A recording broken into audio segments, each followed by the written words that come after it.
Hello and welcome to Project 5P. Have you ever been betrayed or felt like you've been betrayed? Chances are the answer to that question is yes. I mean, if Jesus was betrayed, what makes us think that we're going to get through this life without being betrayed, right? I was just talking to a brother the other day, and it's taken me a couple days. I was thinking about making this video and just kind of mulling over what we talked about. And what I ended up telling him is to remember, he verbalized it. He explained the situation he was going through. And, but I kind of just put it into, cliche type words so that it's something memorable that you can reflect on, is that not everybody that's with you is with you. There's a big difference between being physically present or being in your presence, or somebody, being around you, or being, quote unquote friend, or even family, even, you name it, pastor, friend, brother, sister, relative, husband, wife, you name it, you name the relationship. Somebody being with you physically or by your side or saying that they're next to you doesn't mean they're actually with you. I mean, look at Jesus, Garden of Gethsemane, right? Right before he's about to be taken to trial and beaten and put on a cross, he goes to the garden, takes some disciples with him, and asks them, come with me, and tells them, pray with me. And he walks off and does his praying and comes back, and he's like, why are you asleep? You can't even pray with me for 1 hour? Wakes him up. It's like, come on, guys. You can't pray with me for 1 hour? Meanders off again and starts his praying. And think about it. He knows what he's about to face. He knows they're coming to get him. He knows he's about to be betrayed. This is the culmination of the worst situation he's going to face. He suffered ridicule from the Pharisees and this and that, and name calling, and stuff like that. But obviously this is different. This is the ultimate sacrifice that he's going to be going through, the ultimate beating, the ultimate most humiliating and painful form of death that he knows is coming for him. And he's praying to God, if there's any other way, he knows his task, he knows what he's supposed to do, but if there's any other way for this to happen, let this cup pass from me. But even with that, your will be done, Father. This is what he's praying. So he knows what's coming. He's at this junction in his life. He says he's sweating like drops of blood. He's stressed out. He's not looking forward to, in many ways, what's coming. And his disciples, who have, quote unquote, been by his side, they're there when it's, when it's convenient, when we're feeding 5,000, and when he's teaching them, and when he's showing them miracles and this and that, they're with him. They're even with him right there in the garden, technically. But they're not with him. Keep falling asleep.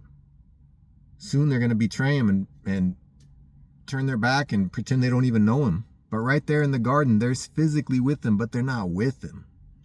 He goes back a second time, finds him asleep again. He's like, guys, you asleep again? Come on, pray with me. Meanders off again, and he's praying. He's kneeling and walking through the garden, and he's calling out to God. He goes back a third time, finds him asleep again. In one version, it says at that point that he tells him, you know what? Sleep on. Those who are coming to collect me, those who are coming to betray me, those who are coming to arrest me and crucify me, they're coming. So I'm going to go meet up with them. You sleep on. Even Jesus at some point is just like, you know what? All right, you're obviously not on board. You're not. You're here. You're with me, but you're not with me. And that's the same goes for us. You know, just because somebody's with you doesn't mean they're with you. And we have to have the discernment enough to know who those people are. Does that mean that we cast them away and say, oh, they're not with me because they're not doing what I want, or they're not benefiting me in some way the way I want? No, that's not what I'm saying at all. In fact, many times it's just the opposite. Many times it's they're not with you because you're not benefiting them the way they want. I've had, sometimes it's hard because people are deceptive. Sometimes people straight up tell you. I've had someone very close straight up tell me before, I'm only, how can I put this so I don't out anybody? I'm not trying to put anybody on public blast, but I've had a person very close tell me just straight up, I'm here, I'm in insert relationship here for you to take care of me. That's why I got into this. It's for you to take care of me. Some people will just straight up tell you. So you might have that advantage. I mean, that's kind of a funny word to use in that situation, but you might be blessed enough that somebody just comes out and says it, that I'm not with you for you, I'm with you for me. They might just come out and tell you that. Other times they might not. So what's your reaction? How do we respond to that? Oh, F you then. You're not with me. You're not going to support me. You're not going to do this. You're not going to do... Maybe in some situations you can't do that. Some situations that's not what Christ would want. That's not what Christ would do. Marriage especially, that's not a breakable covenant because, you got into it and maybe you realize a little later that, man, this person doesn't really love me the way I thought. They're in it just for themselves and all they want to do is take from me. Hey, you made that covenant. You don't get to back out later because now you realize maybe you made, quote unquote, a bad decision, you think. No, you made the right decision. I think it was Vodi Bakham's sermon one time said, you know how you married the right person?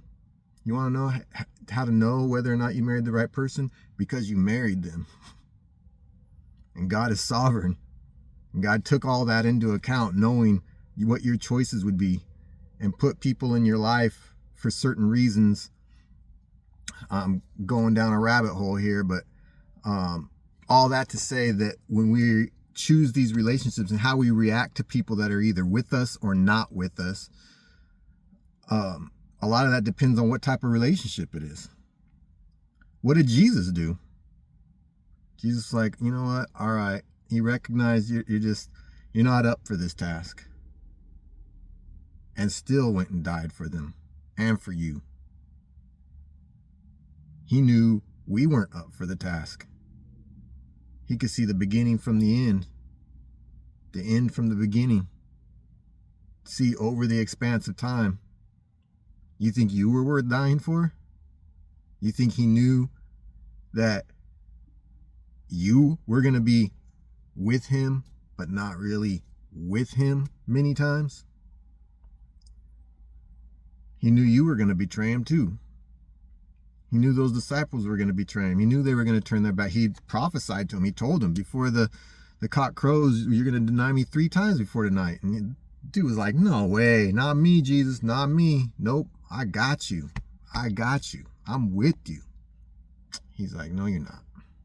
He knew. Jesus knew. And what happened? Still went to the cross, still did his deed. And when he rose back from the grave, went back to those same disciples and is like, hey, I still love you. Sometimes that's what it takes. when we feel we've been betrayed. Sometimes maybe not. I mean, if it's, if it's a more superficial relationship and it's like, a boss and an employer, or, a casual friend or something like that, maybe not. Maybe we have to use discernment and create space. Other relationships, you can't do that. You got to love on, and you got to realize that even though that person is with me, they're not really with me, but that doesn't mean I am released from my obligation and my responsibility to be for them. They might not be for me. They might not be on my side. They might be with me, but not with me. But that doesn't excuse me and give me a free pass from my obligation and my commitment, or my promise, my covenant to be with them.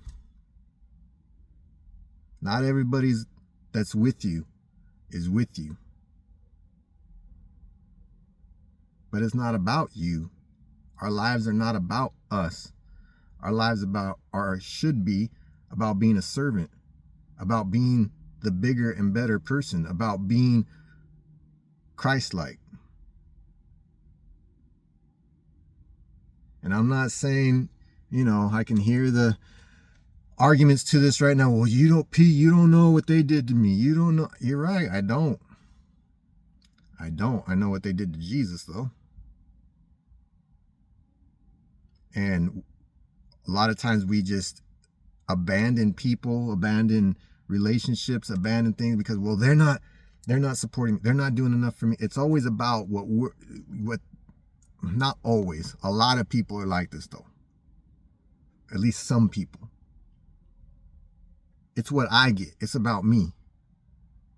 If that person doesn't support me, if that person doesn't like this about me, if that person, I'm not getting enough out of it. I. They're mean to me. They said this. They said that. Yeah, well, not everybody that's with you is going to be completely with you.